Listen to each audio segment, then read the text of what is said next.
क्या मौत के पूरे 100 साल बाद कोई दोबारा सांस ले सकता है? एक ऐसी नींद जिसमें सदियां गुजर गईं, जिस्म मिट्टी बन गया, मगर खाना आज भी तरोताजा था। ये कोई फिल्मी कहानी नहीं, बल्कि कुरान पाक का वो जिंदा मोजज़ा है जिसने मौत और जिंदगी का सबसे बड़ा राज खोल कर रख दिया।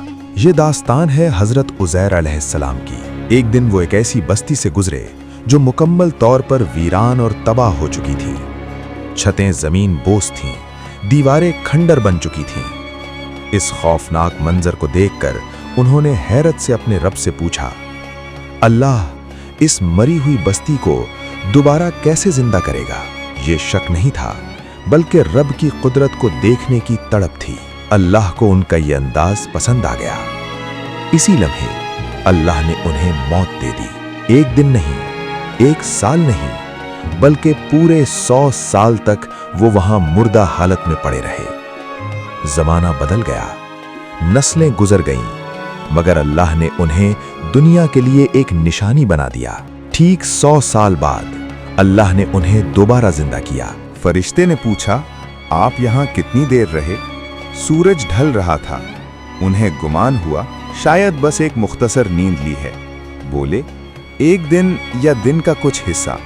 तब जवाब मिला, नहीं, आप यहाँ पूरे 100 साल से हैं। अल्लाह ने फरमाया, अपने खाने और पीने को देखो, वो अब तक खराब नहीं हुआ।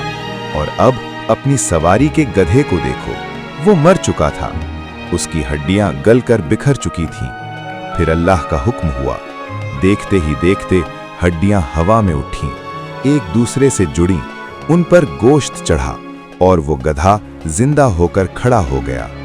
ये करिश्मा देखकर हजरत उज़ैर अलैहिस्सलाम पुकार उठे, मैं जान गया कि बेशक अल्लाह हर चीज पर कादिर है। यकीन मानिए, जो रब गल चुकी हड्डियों में जान डाल सकता है, वो हमें भी मरने के बाद दोबारा जिंदा करेगा। अगर आपका ईमान ताज़ा हो गया हो तो कमेंट में सुभान अल्लाह जरूर लिखें।